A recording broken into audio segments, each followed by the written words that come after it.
Hey, welcome to Watch Tony D's Desk, a special edition at the Adafruit office in Manhattan. And I have with me Scott, who's another Adafruit team member here. So you want to introduce yourself, Scott?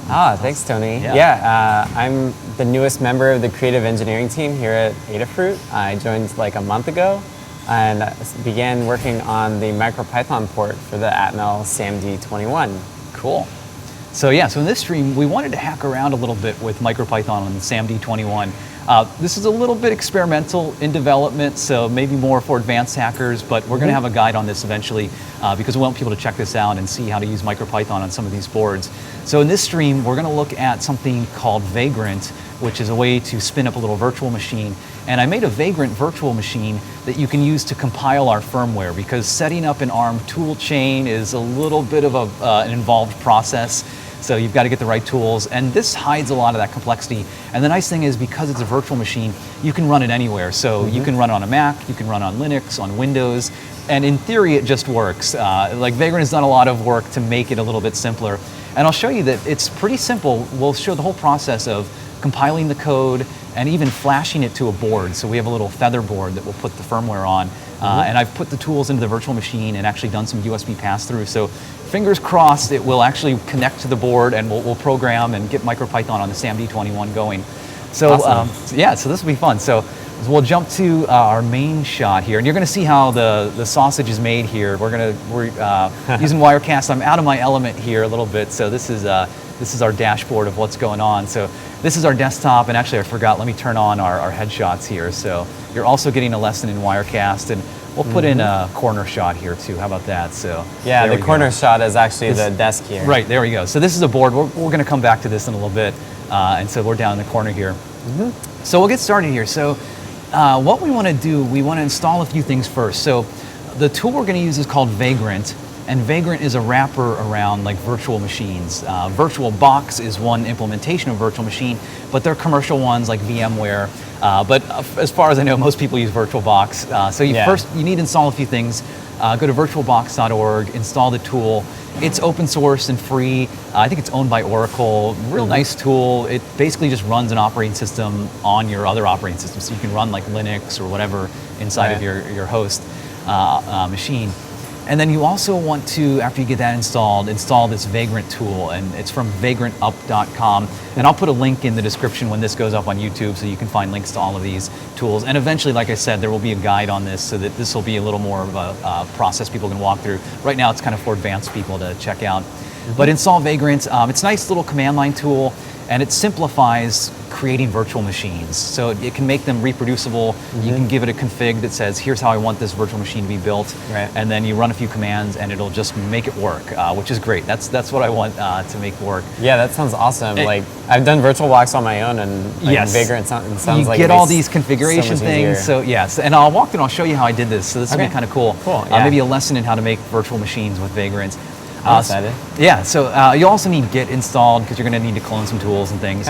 And then what you'll want to grab is this repository from Adafruit, the Atmel SAMD MicroPython Vagrant. And basically this repository has this Vagrant configuration file that we're going to use. And so I'm going to switch to our terminal view here. And basically I've cloned this repository. So just git clone this, grab this link here, and you're good to go. And the important file in here is this Vagrant file. So I'll open it up just in Nano and just kind of show you. So this is actually written in Ruby. It's one of these tools where the config is done in a programming language. At least it's not JSON, so I'm happy about that. But I don't know anything about Ruby, so I've slowly kind of started to learn it. The nice thing is you don't need to know or do anything with this config. Like if you just want to use this, you don't even have to look at it. But we'll come back and I'll show this later. But it's just neat to know that it's just a text file and you can tweak how this thing works. Yeah, you did all the hard work. Exactly. Hopefully it's all kind of hidden from you here. Okay, so the magic command, after you clone this and you go into the repository, you want to run vagrant up. And that basically says, I'm going to, from inside that directory, because all of these Vagrant commands have to be run in the same directory as that Vagrant file, because it's going to look there to see, okay, what is the virtual machine I should use? And then it's going to start running. So the first time it runs, it downloads an image of the machine. And so I configured this ahead of time. I said I want to use an Ubuntu Trusty to Hear, which is 1404 LTS, which is an older version, but we're not doing anything super fancy. Yep. So I found that the more cutting edge, the later versions, I think the current one is Xenial Xerix or something. It's crazy that I know these names. Yeah, but, I lost track of it. Right. I think the current one I remember had some issues with Vagrant, like it wasn't sharing files correctly. But you'll see it's going to go through and do a whole bunch of things. So right now it's updating the apt packages. So it's doing an apt-get update because it's going to go and install a bunch of dependencies. So maybe while we're waiting for this, I'll show you. So the first time you run this yourself, when it downloads that OS machine image, it has to get like a 300 meg file. So it sometimes takes like 20 or 30 minutes. We have really fast internet here, and it caches it. So if you've done it once, it's there already. So it's a little bit quicker. Yeah. And then the nice thing is the first time you do this Vagrant up, it's slow like this because it does this provisioning. But future times, as long as you don't destroy the VM, it's really quick. It just sets the machine up. Everything's already downloaded, so it's good to go with that.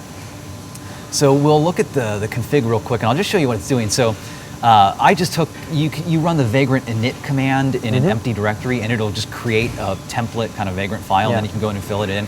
So I picked the box, and you have to go to Vagrant's site. They tell you they have this whole like atlas of different boxes. Everything is out there that you could want, like Linux. I think Vagrant only works with Linux machines, but I might be completely wrong. Maybe you can do Windows with it in the future.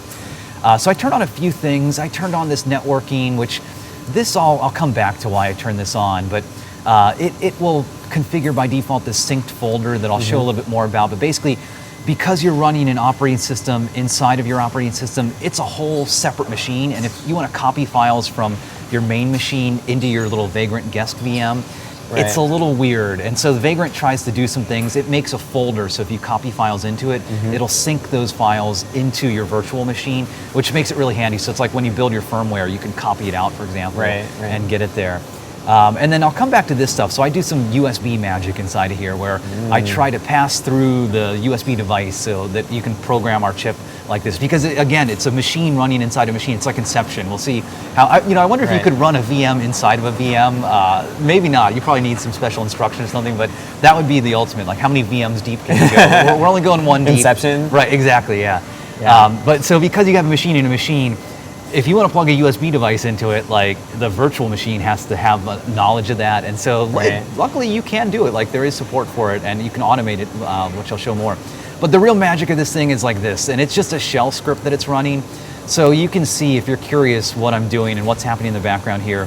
It's installing some packages, it's installing some dependencies here. Like I realized the Linux image extra package, this installs, because these images are like the Ubuntu cloud server images, they don't have like a USB to serial driver installed by default, because on a cloud server, why would you ever need that, I guess? So I need that, but luckily it took a while, but you figure out these image extra packages have those kernel drivers that you need. And then these are dependencies for the BOSAC tool that we're using. But basically I go in and I install the ARM GCC tool chain, which is just downloading a pre-built version. One little gotcha, if you've ever used this, they only distribute binaries in 32-bit. And so that's why for my virtual machine, I did it as a 32-bit virtual machine. You can use a 64-bit virtual machine, but you have to install a 64 or 32-bit libc. It's weird. There's extra dependencies. I just figured let's just use a 32-bit virtual machine. We're not doing anything crazy here. You know, doesn't affect anything. So we're installing it. I'm adding it to the path, so it's just a simple little kind of bash profile change. Then I installed the BOSAC tool, which I'll come back to this when we flash the firmware. This is the tool that you use to put firmware onto the SAMD21 chips. And then I just go and I clone the MicroPython source code. Right now I'm cloning our GitHub source code, but eventually we're gonna push it back up to the MicroPython repository, and eventually we'll have this in the main repo. But for now, this kind of sets it all up and puts it into some directories. So okay, cool. So it's finished with the whole process here. So you can actually see as it went through, like here it cloned the source code, and that's where it was just echoing out what it was doing. So yeah, these red lines of text, this is when it gets standard error. For some reason, Git seems to output on standard error, so it's a weird little quirk about Vagrant here. Weird. Yeah, but okay, so finished provisioning, so now we can actually enter the VM. So we run Vagrant SSH, and this will take us in. So now we're Inception. We're one level deep. Time slows down. Now this is going to be like 10 hours from now. Luckily, it's the same. Okay, so this is an Ubuntu machine. It's 14.04. It's nagging me to upgrade to 16.04.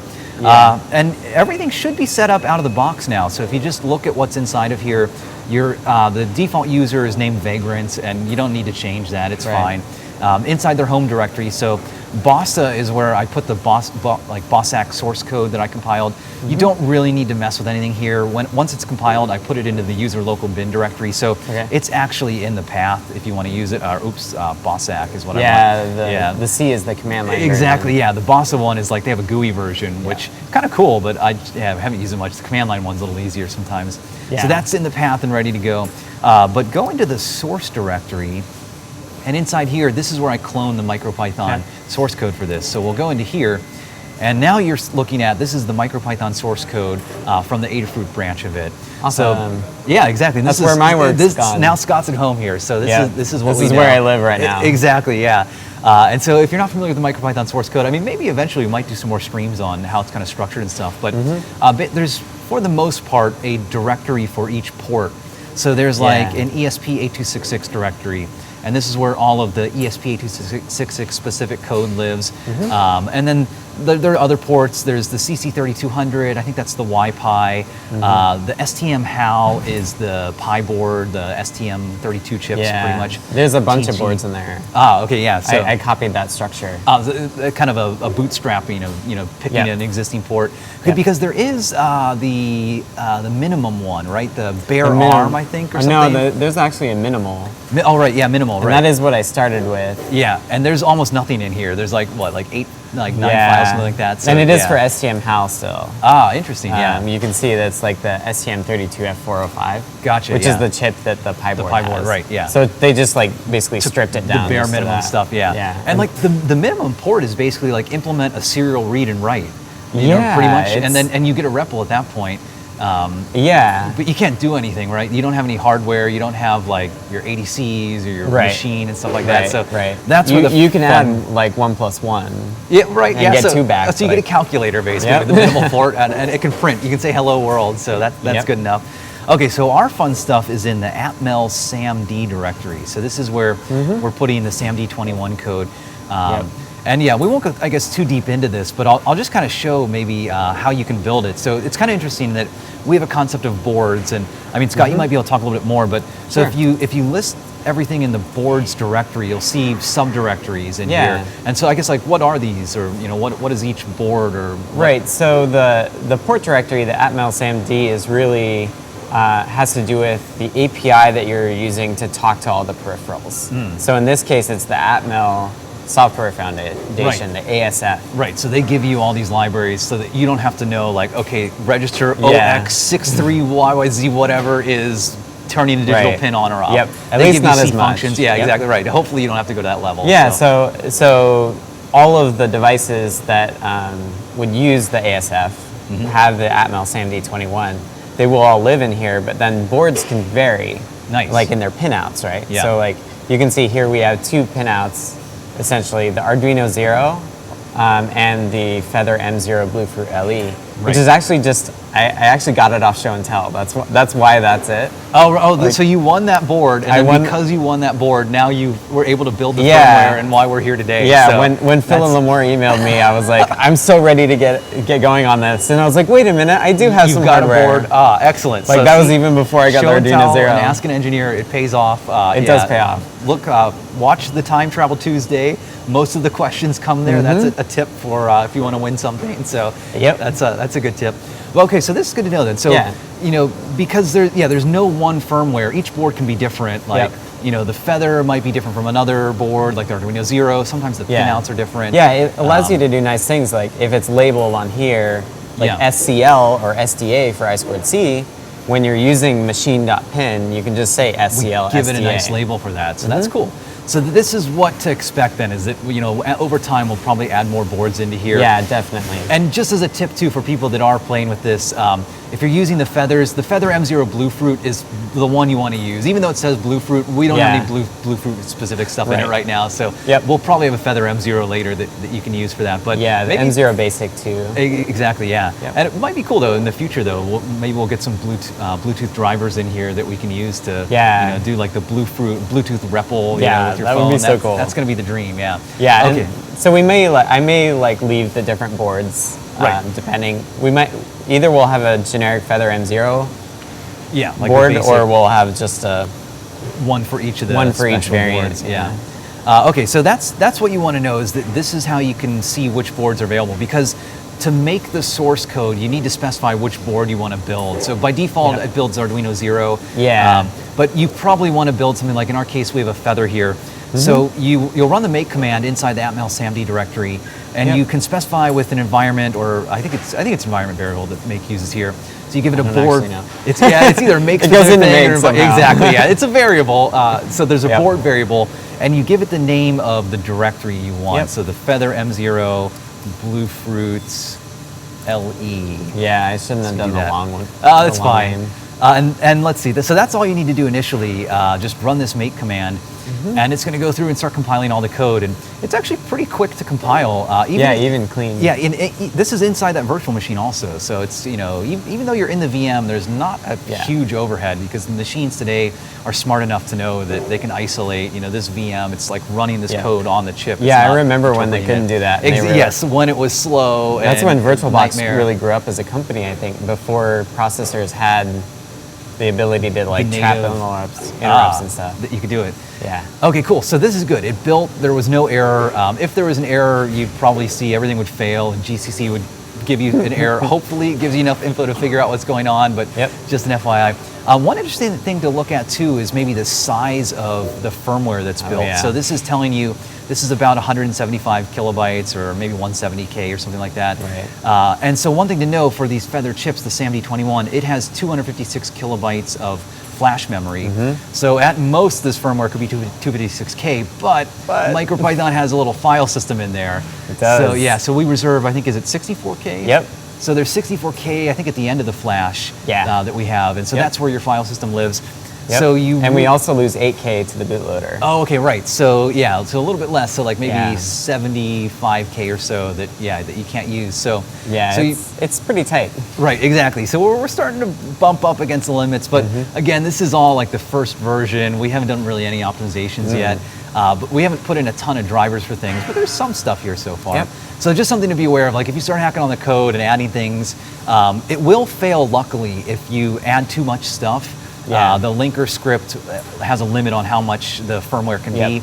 And so you'll see an error where it's like, I can't place this into the linker script, and it just fails. So just be aware, things might fail when you build like that.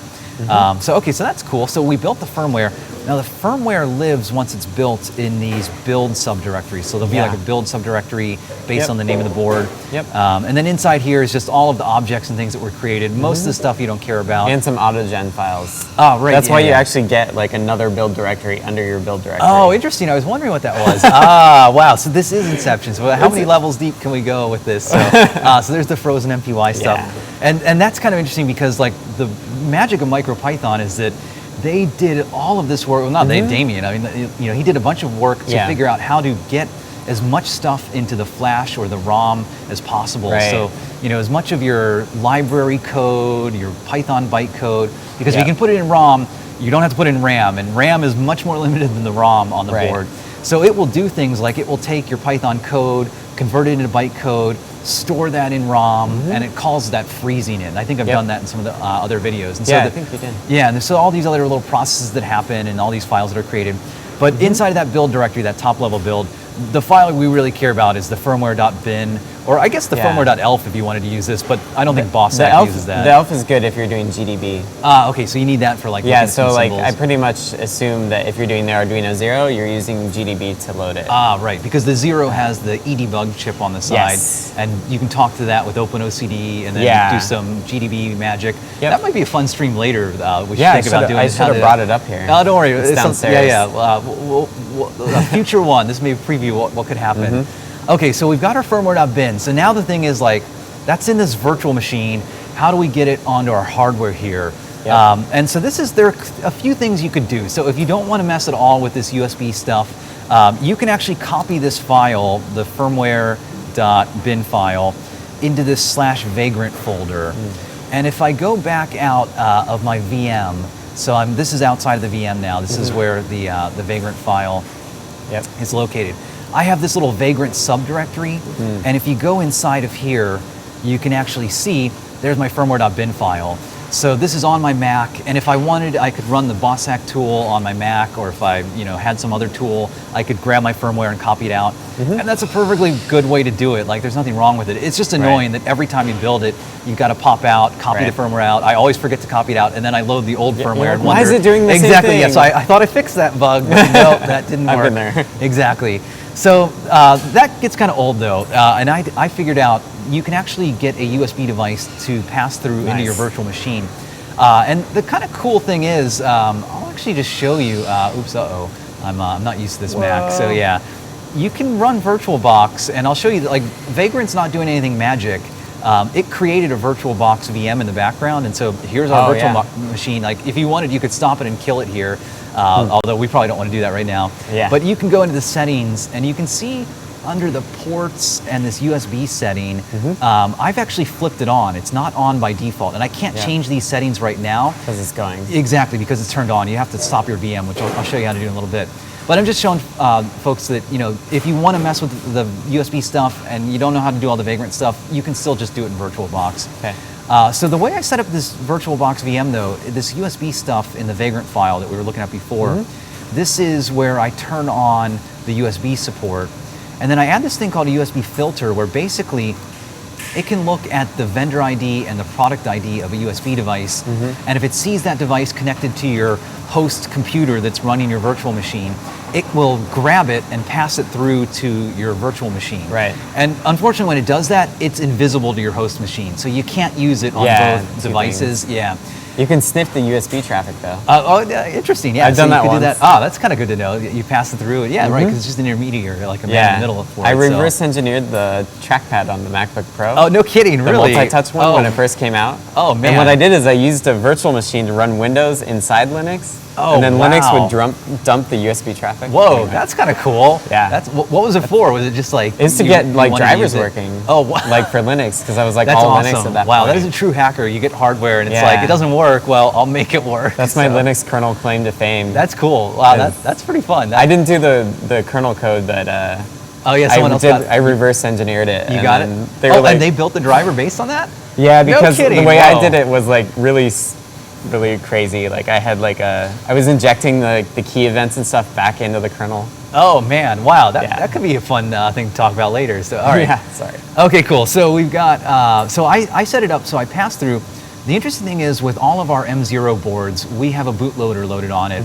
And you can put it in a special mode. If you double tap the reset button and then notice the red light on the board starts kind of pulsing on and off, that turns on this bootloader mode, which has a special vendor ID and product ID.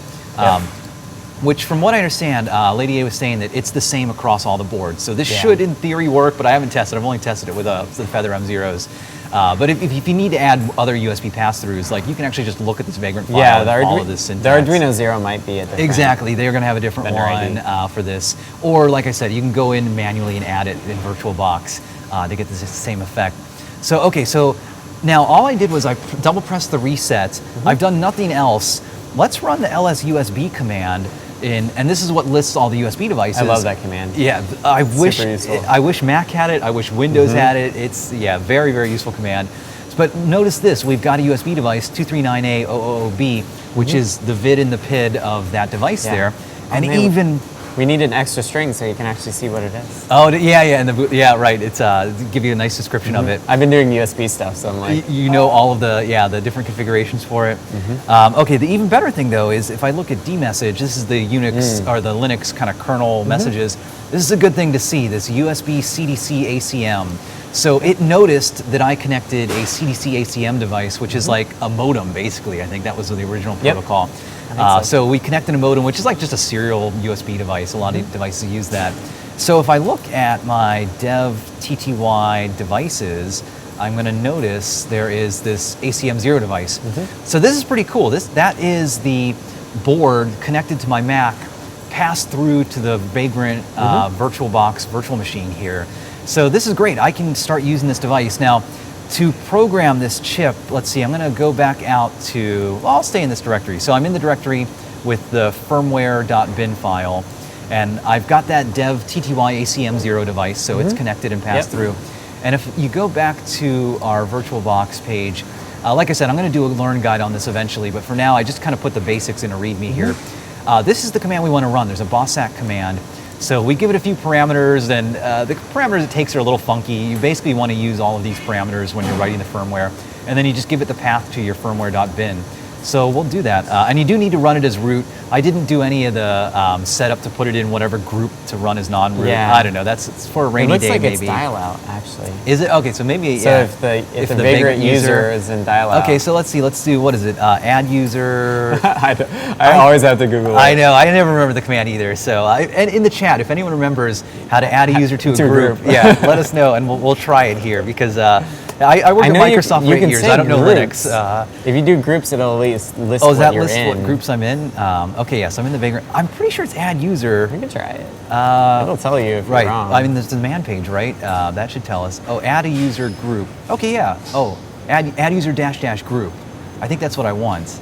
And I assume it's going to use the logged in user, right? So maybe? Well, add user, and then group, like the 2R version? Yes, let's try that. Let's do sudo add user vagrant, and then group dial out. I think so. It was mad about something. What did I? I don't think you need the flags. I think you could just do add user vagrant dial out. Okay, let's try that. Yeah. Give this a shot. I know, I'm curious. I want to see. Okay. All right, so let's try it. So, but now you need to redo your terminal. Oh, do you have to log out? If and you log do back groups in? again, is it not going to show me? Yeah, that's annoying. Won't Okay. refresh So I'll show you here. This is how you log out of the Vagrant VM. Just exit. Perfect. So it's easy. And the one important thing to know is that it's still running in the background. So even though you exited the VM, it's running. I'll show you a command after we're done that you can actually turn it off. So when you're done, and you can turn it off, but that won't actually remove the VM. Like you can turn it off and then turn it back on later. There's another command to like destroy it and get rid of it. But if you want to get back in, and if it's turned on, just from in that directory with the Vagrant file, you just run vagrant up again. Nobody in the chat could remember either. Okay, excellent. Yeah, so I'm glad we're all the same here on all these little commands. Well, it's nice that all of the distributions set all this stuff up for you.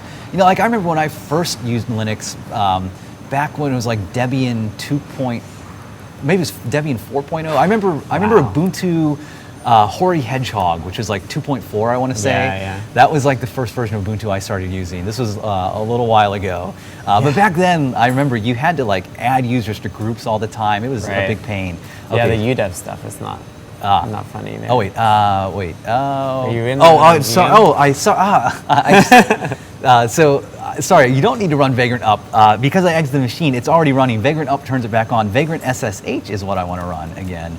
So Vagrant SSH connects you back to the running machine, sorry. Okay, so, system restart required. I don't know what that's meaning about.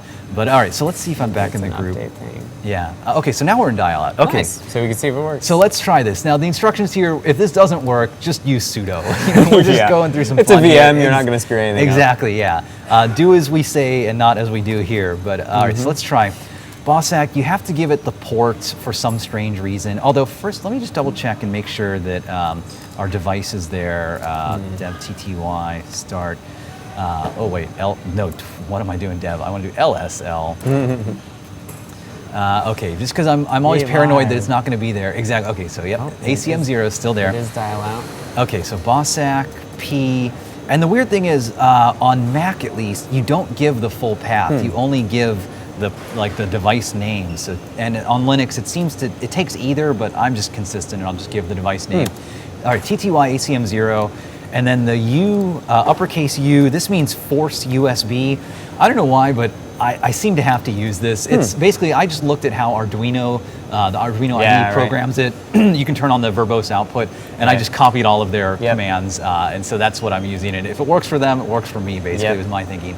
Okay, then EWVR. So this is going to erase all of the flash memory. This is going to write a new firmware. This is going to verify that the firmware was written correctly. And then this is going to reset the chip when it's done so that we can just immediately connect and start running it. Yeah, it's really handy. I have to hit the reset button when I... Add the dash capital R. This is handy. And then one thing to know, so we're going to erase the flash memory. For this board, it's not going to erase the, it's going to erase everything. So if you had files on your MicroPython file system, they're going to be blown away. So just be aware, if you're pushing out new firmware, use the erase option, you're going to lose it all. I think you can do it without the erase option. I haven't done it much. Didn't work well for me when I wouldn't suggest it yet, but I mean, maybe in the future we might be able to get... back up your files with AMP. Exactly, yeah. Just realize that this is going to destroy everything. Okay, so then the firmware. So I'm not in the directory, so I want to go into the source directory, MicroPython, Atmel SAMD, and then the builds, and then the firmware.bin file. Okay, so we hit enter, and hey, things are happening. That's good. Cool. Okay, so that works. So in the VM, and now you're out of the bootloader. Exactly. Yeah. So the light's not on. So I'm going to keep the VM open. I'm going to do that. Go to a different tab now. And now let's see. So the cool thing is, so the bootloader's not running. So if I go back to my VM, actually, I'll show you. I'll run LSUSB. I don't have any devices connected anymore because it changed. It has a different vid and PID. It's not connected anymore to this. Because I could maybe add every single Feather vid and PID to this, or it's not even the Feather. I guess it's our firmware that has the vid and PID in it. So I don't know. Maybe at some point we'll have it do that. But I figured I didn't want to be too overzealous because again, like any device you connect with this VM running that matches that vid and PID, it's going to be stolen and it's going to connect to the VM, and you might not want that. So from outside the VM, I'm just going to connect to the serial terminal. And so let's just double check and see. We'll say LSL or dev tty.star devices, and okay, this is good. We see a USB modem device. That's a CDC ACM device. So let's connect to that with screen dev tty.usb modem 115200 baud, and look at that, success. Yay. MicroPython on the Feather M0 on the SAMD21. That's cool. And this is real MicroPython, the print hello world. And it's all good for this. Please work. Yeah, right, exactly. Now let's see. I don't have much hooked up to this board. I have NeoPixels hooked up, and I'll show you. We'll try that in a second. But so we have a basic machine module that I'll just show people, and it has a few things implemented. So we've got like analog input, digital to analog converter, which is pretty cool. Like not a lot of boards. The Pi board has that, but the SAMD also has that, so that'll be neat. On one pin. Yeah, you just one pin. It's the A0 pin, and we'll do more guides and stuff on this in the future. We've got some I2C access pins, so this gives you digital I/O, like turn on and off pins, and digital inputs also. PWM, so you can like dim an LED or talk to a servo. And then flash. I think this is just like the raw talking to the flash memory, right? It's for the file system. I think you're right. Yeah, I copied it in there. Right. You probably don't want to deal with this thing much. But so I mean, you'll notice though, like this doesn't have as much as like the ESP, which has all kinds of other stuff. But we're gonna get there eventually. We'll get more stuff. That's my job. Right. So this is only like what, like maybe 3 weeks of work at most? If that? It's probably more like 5 weeks. Okay, so only 5 weeks. I've been full time at Adafruit for 4 weeks now, I think. Okay, cool. So and I did a contract before that. That was like a week and a half. And so in that time, we've ported MicroPython to a brand new architecture. Nothing major, just a little month of work. Yeah. Okay, so now I went out of the screen. I'm gonna go back to the VM. To do NeoPixels, I actually added code a few days ago. I put it in a branch just because I wanted to put it in a branch to make sure it worked first, and then we can integrate it later. So let's go back and let's recompile our firmware. So I'm back in my VM. I'm going to go into the source directory, go into MicroPython, go into the Atmel SAMD, and then just to show folks, I'm going to do the clean command. Do I have to specify the board? I think I still have to specify the board. Okay, right. So I'm going to clean. Because it's in the directory name. Exactly right. It's got to figure out which board to clean. Makes sense. So I'm going to specify make with the board. You only want the board in it, the board name though. Excellent. See, this is pair programming here, right? So Feather M0, M0 Blue Fruit. I made it even longer. Okay, so I'm going to run the clean command. It's smart usually, especially early on. Like, we have a pretty good make file, but you never know. Sometimes things don't get picked up the right way. Turns out if you actually change the make file, it doesn't recompile it. Yeah, exactly. Like I've been meaning to fix that. Right. I think every make file has a million to-dos of like, you get it 90% of the way there, and then it's like, I could make this perfect, but I also could actually get work done. So, Right. okay, so I'm gonna go and I'm gonna change, let's see, I need to git fetch, and then I need to git check out the NeoPixel branch. And actually, I think I need to do this one level up. I think, yeah, I don't think it matters. I think you can but- do it either way. Okay, yeah. So it's gonna check out the NeoPixel branch, and now I'll go back into that Atmel SAMD directory. And just to make sure I've got what I want, I see, yeah, mod NeoPixel writes. This is the code that I added that adds NeoPixel support. Okay, so let's build it again. So we'll do our make board, and then instead of clean, I'm just gonna run the full make command again for this. And it's gonna do its thing. And so you can see as it's running, it's like doing that pre-generation step. You see a lot of these QStir things mentioned in the MicroPython code, which is kind of neat because from what I understand, I guess the QStir is like any string constant, it will go through and see where you use them and then make like one instance of that string in flash memory and then just reference that from everywhere. So that, you know, normally in your code you have a string like this is the NeoPixel write module and that's like the name of the module. But if you put that as a string, every time you use that string, that's gonna take up memory in flash. So the QStir stuff is just trying to like single instance some of that from what I understand. The compiler doesn't do that? Well, I don't know. I mean, the compiler, I guess you're right. Yeah, the compiler should for strings, but I don't know. The QStir stuff seems to be like a level on top of that. It gives you a little bit more guarantee. I think they do like pack it in there, like. Oh, they like get like use every last byte. They're allocated possible. right next to each other. And oh stuff, wow. Okay, cool. So yeah, just like that's the optimization. That's how you get Python to run on a little tiny microcontroller. Okay, this built, kind of interesting that, I forget what the size was last time, but this is probably a little bigger, I'm guessing, than what we saw last time. I thought it was 177. I thought it was 177, but my branch might not be as up to date because I think you've been pushing some changes in, so who knows? I did the MPy magic stuff. of, I don't know if you got that. Okay, yeah. Oh, maybe I have that, I don't know. But, so anyway, so it's good to double check that this compiled and worked. Exactly, yeah. Okay, so let's, we'll double, or do you want to double press the reset? Yeah, and we'll, it's annoying sometimes when you get the headers on here, right? To be able to do it. Okay. All right, I'm in. All right, so we check the device, it's there, and then we'll run our bossack command, and I'm gonna have to change the directory that I pointed to. I think it's gonna remember, there it is. Okay, so now I just wanna point at that build directory because I'm inside of here. And we will push out our firmware. So erasing the flash, writing it. I need the -R. Yeah, it makes it a lot easier. Okay, cool. So we wrote out our NeoPixel firmware, and let's go back now, and let's go in. And okay, now there's not a nice NeoPixel class built in yet. Later on, once we start doing some guides on this, there'll be a nicer interface. But what you get is this NeoPixel write module, which just has one function in it, NeoPixel write. Oops, and that.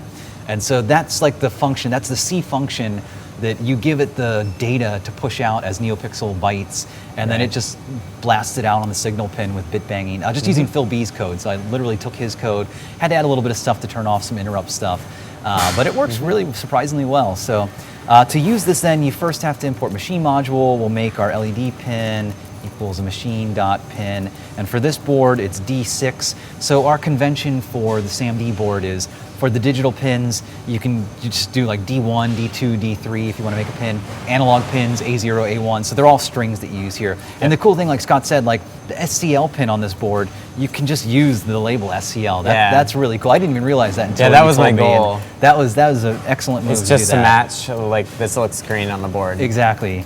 Okay, and then I want to make sure that I make this an output because the NeoPixel code, it doesn't do it automatically. Maybe at some point it will.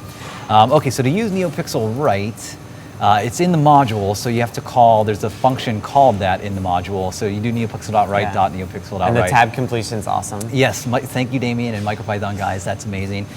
You need to give it the pin, so LED pin.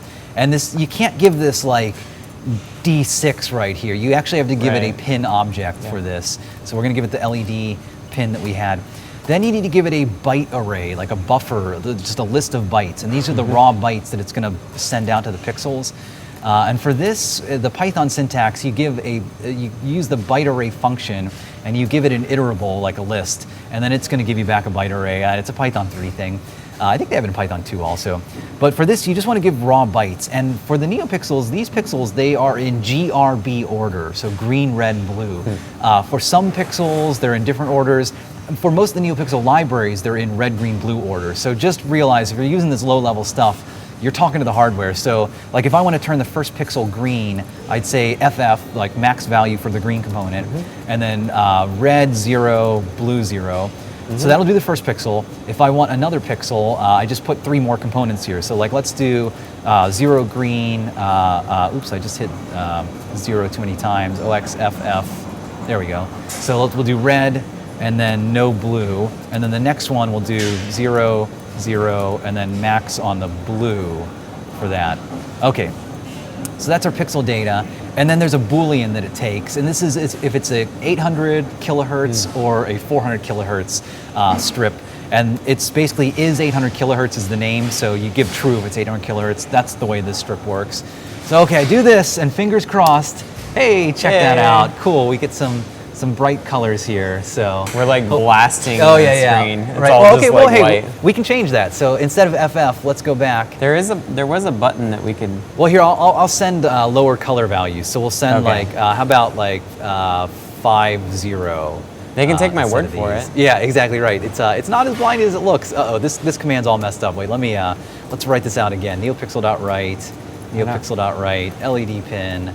I don't know what these buttons do. And then let's do byte array. Right, this is the inmates are running the asylum. Like this is a totally new streaming setup. I told Phil that I want to do Watch 20D's desk, and I think he got a little scared because it's like, what can I break here? But hopefully nothing's broken yet. So, okay, I'm gonna light these up with a lower color. We'll do OX50, and actually I'll turn off. Well, I don't know. Let's light them all up again. OX50, OXOO, OXOO, OXOO. OX50, and then, the byte array, and then true. So we do that, there we go, a little, slightly less bright. Yeah, you can see that they're red now. Right, so that's a little better. But again, this is like the raw stuff. There's a NeoPixel class that wraps around this that's actually written in pure Python, and then we'll eventually compile that down and have it in the firmware as like an MPY file. But that's it, so that's what I wanted to show to build the firmware, and then I'll just show to stop the VM. So like I showed before, you can run exit to get out of it. If you want to get back into it, just run vagrant SSH again. To stop the VM, you run vagrant halt, and so this is just gonna shut it all down. But it's still gonna live, it's still there, and if you want to start it back up again, then you run that vagrant up command again. And it's a lot faster the second time it runs because it caches the VM and it's all there and ready to go for that, so. But that's it. So if folks have questions, throw them in the chat. Let's see, we'll go back, we'll just do the main kind of camera shot so you get to see how everything's made here again. So we go back to us so we're here. actually around the factory floor and they're actually making stuff. Right, yeah, who knows, they could be making some of these boards now. But anyways, yeah, that was fun. So I just wanted to show, again, this is all experimental stuff. You know, there's not a guide out yet. Until there's a guide, don't consider this supported. Don't go asking in the forums about this. But if you want to play around, like, you know, watch what we did.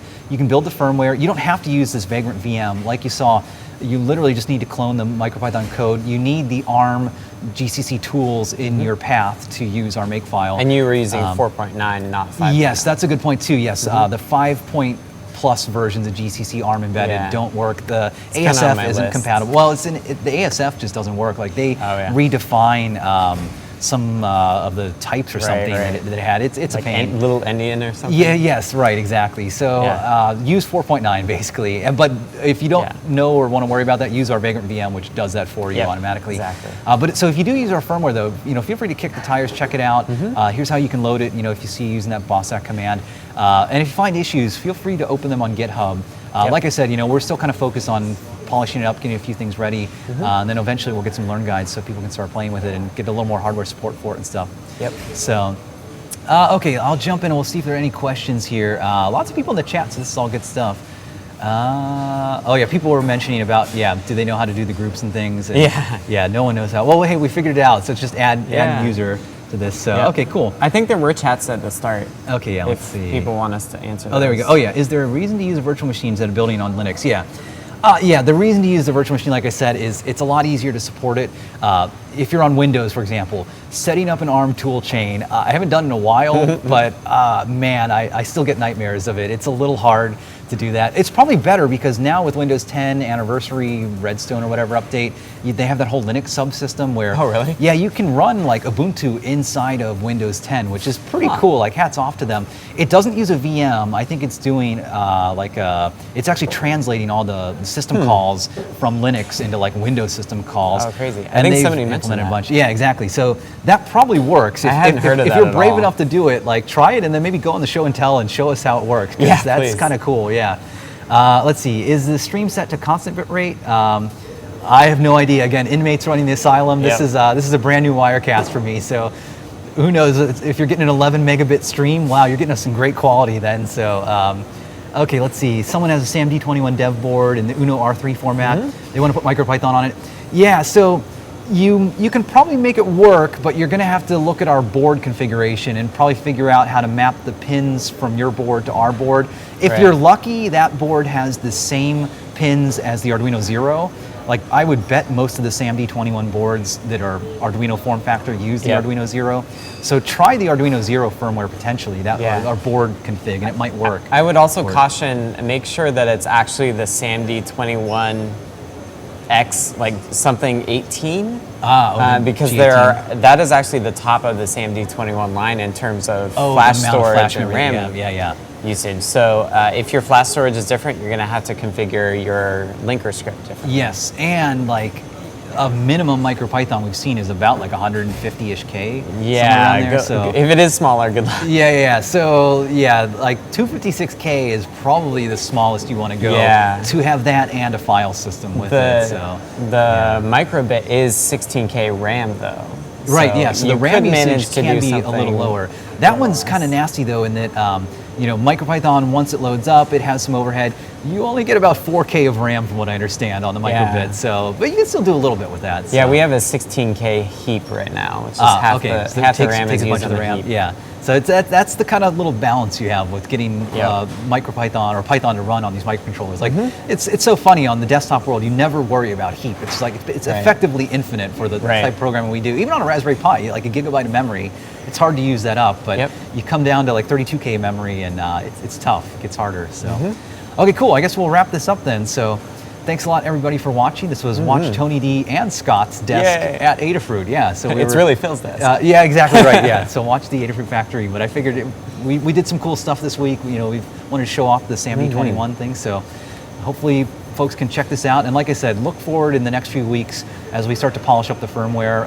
We'll do some learning guides. Yep. And if you're interested in MicroPython on Feather M0 boards, it's Yeah. a good time to be looking for this stuff because we're going to be doing a lot with it. Yeah, so. I think I'll do a guide also on some low-level debugging stuff. Oh, hard right, fault yeah, stuff I was right. So running yeah, into. Scott's been doing some crazy stuff this week as far Yeah. as like getting like the mass storage potentially to work and Yeah, just I running had a into hard like fault during that. Right, and so the hard fault is like the worst bug where it's just like you plug it in and it doesn't even boot. Like it's just Yeah. it fails into a loop, an infinite loop effectively. Yep. And then trying to figure out like you can't even get to a point of like printing out debug info.